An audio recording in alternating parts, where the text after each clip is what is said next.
جو خود صحابہ اکرام کا احترام نہیں کرتے اور وہ دفاع صحابہ کر رہے ہیں. خود صحابہ اکرام کے ناموں کو دیکھیں کس طرح لے رہے ہیں.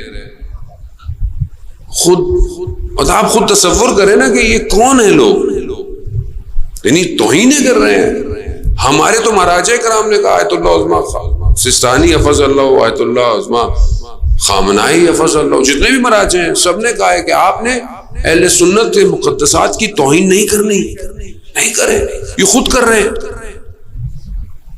اور پھر ہمیں کہتے ہیں کہ خدا نہ آپ آئیں مجلس میں. میری مجلس میں تو آقا میری مجلس نہیں ہے، امام حسین کی مجلس ہے، کھلی عام دعوت ہے، سب آئیں. میں فیصل آباد گیا، بہت بڑے اہل حدیث کے عالم دین مجلس میں محبت بخشی شرف بخشا مجلس میں آئے ہوئے تھے.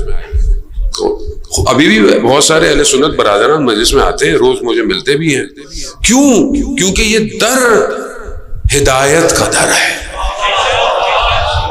اور یہ جو ویسٹرن سسٹم، یہ جو ٹی وی میڈیا، یہ سوشل میڈیا، یہ جو بمبارڈمنٹ ہوئی ہوئی ہے، اسے کون صحیح کرے گا؟ کیا ہمارے کسی حکمران کو فرق پڑتا ہے کہ ٹی وی میں ڈرامے ہمارے کیسے آتے ہیں جو حرام کو حلال کر رہے ہیں، محرم نامحرم کو گناہوں کو عام کر رہے ہیں ڈراموں میں، اور ہم لوگ بیٹھے ہوئے دیکھ رہے ہوتے سارے. کوئی ہے اتنا غیرت مند اپنی گھر والوں کے ساتھ بیٹھ کر ان ڈراموں کو دیکھے جس میں بے حیائی دکھائی جا رہی ہو؟ اسلام کے قانونوں کی خلاف ورزی ہے. یہ توہین نظر نہیں آتی یہاں کے مولویوں کو کہ اسلام کے قوانین کی توہین ہو رہی ہے؟ اللہ نے قانون دیا یہ محرم ہے یا نامحرم ہے، یہ تعلق حرام ہے یا حلال ہے، مگر یہ سارے بیٹھے ہوئے ڈرامے کر رہے ہوتے ہیں. یہاں کسی کو توہین نظر نہیں آتی. یہاں کوئی مولوی نہیں کھڑا ہوتا کسی چینل کے خلاف. کیوں؟ کیونکہ یہ چینلوں میں جا کے بیٹھنا ہے انہوں نے. جب شکم میں حرام لقمے ہونا، امام سامنے کھڑا ہو تو آواز نہیں آتی.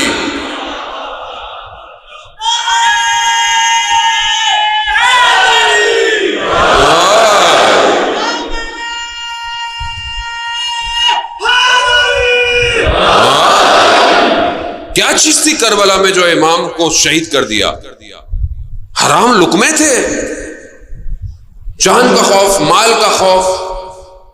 درباری مولوی، دربار کے یہ حکمران کے یہ لوگوں نے پیسوں سے خریدے ہوئے.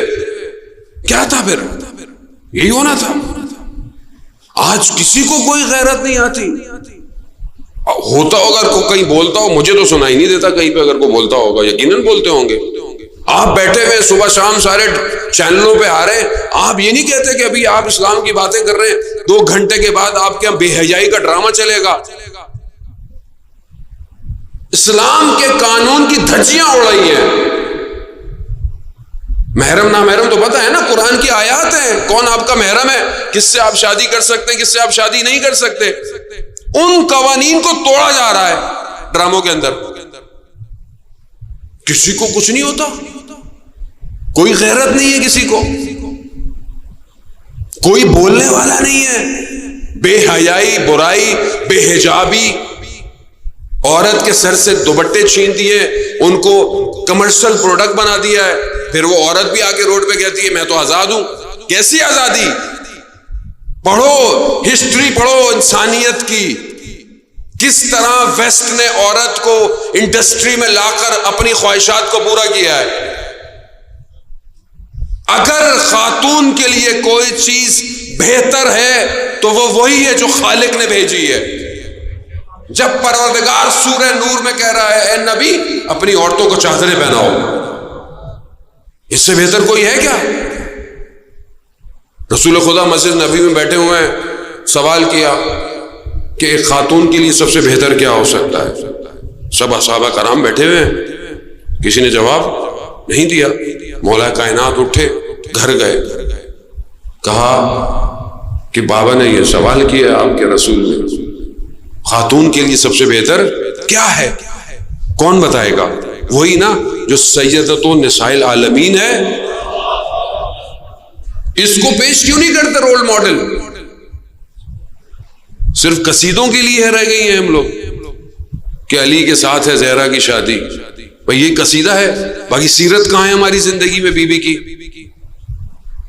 بی بی کیا فرماتی ہیں کہ خاتون کے لیے سب سے بہتر یہ ہے کہ نہ وہ کسی نامحرم کو دیکھے، نہ کوئی نامحرم اس کو دیکھے. یہ سب سے بہتر ہے.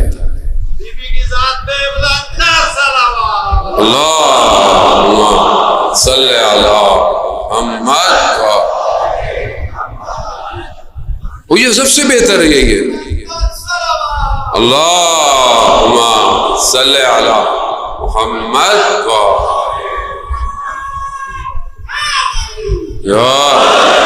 اب یہ کہ بہرحال آپ جب کام کرتے ہیں، پڑھتے ہیں، اگر آپ حجاب میں ہیں، اگر آپ اپنے خاتون جانتی ہے اپنے آپ کو کیسے رکھنا ہے، باحجاب معاشرے کے اندر رہیں. وہ بھی اسلام میں ہے، اسلامی ملک ہے، ہم کو ڈنڈا نہیں ہے، لیکن آپ تربیت تو کریں. کتنے آپ کے نیشنل چینل ہو یا کوئی اور چینل ہو، آپ کا چہرہ ہوتا ہے نا میڈیا. کتنا میڈیا کہ آپ کے چہرے جو ہیں وہ باحجاب خواتین کو لے کر آتے ہیں. مارننگ شو ہو آپ کا، میں سب دیکھتا نہیں ہوں. ہاں میرے پاس رپورٹیں آتی ہیں پوری لکھی ہوئی ساری، اور وہ چھوٹے چھوٹے ایڈٹ کر کے بھیجتے ہیں. ذمہ داری ہے. آپ ایک طرف بولیں کہ جی مولانا صاحب درس دیں، حیا کا درس دیں، پڑھائی دیں، ہم امام تک پہنچیں.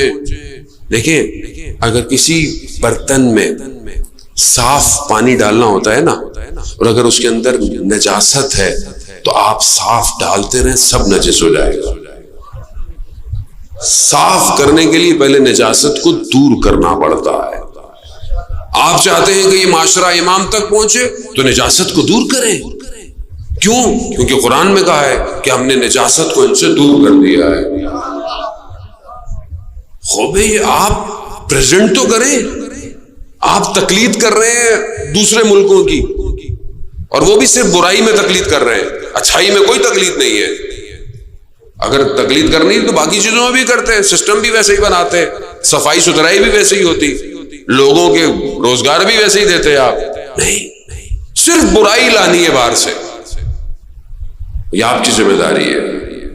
آپ ہی کا بھائی بہن رائٹر بھی ہے، ڈائریکٹر بھی ہے، چینل کا مالک بھی ہے. اسی کمپنیوں کو، ٹی ویوں کو سپانسر کرنے والی کمپنی میں آپ ہی لوگ نوکریاں کرتے ہیں، اور کوئی نہیں کرتا. کوئی باہر سے پیسے نہیں دے رہا، سب یہیں سے دے رہا ہے. یہ ذمہ داری ہے. اگر اس کو نہیں روکا، کیونکہ آپ کو فرق نہیں پڑا کہ آپ کا گھر جل نہیں رہا. جس دن گھر جلے گا نا برائی کی وجہ سے، اس دن آپ کو سمجھ میں آئے گا.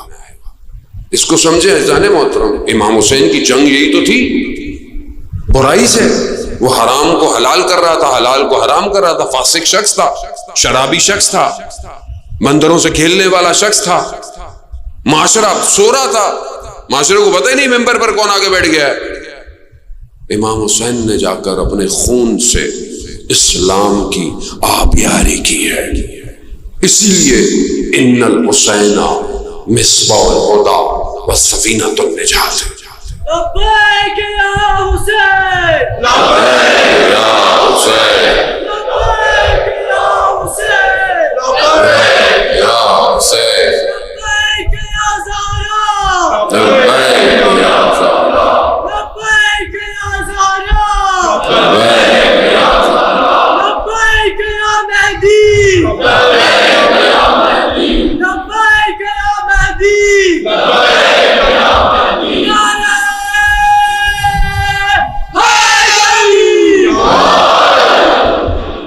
غازیان محترم، امام کا انتظار کیسے کریں گے؟ امام آئیں گے تو حکومت بنانی ہے کہ نہیں بنانی؟ میڈیا بھی ہوگا، ٹی وی بھی ہوگا، سب ہوگا. کیسا ہوگا؟ میڈیکل بھی ہوگا، سب کچھ ہوگا. تو اس کے لیے کون تیار ہوگا؟ امت بسط. اس امت کو تیار ہونا پڑے گا.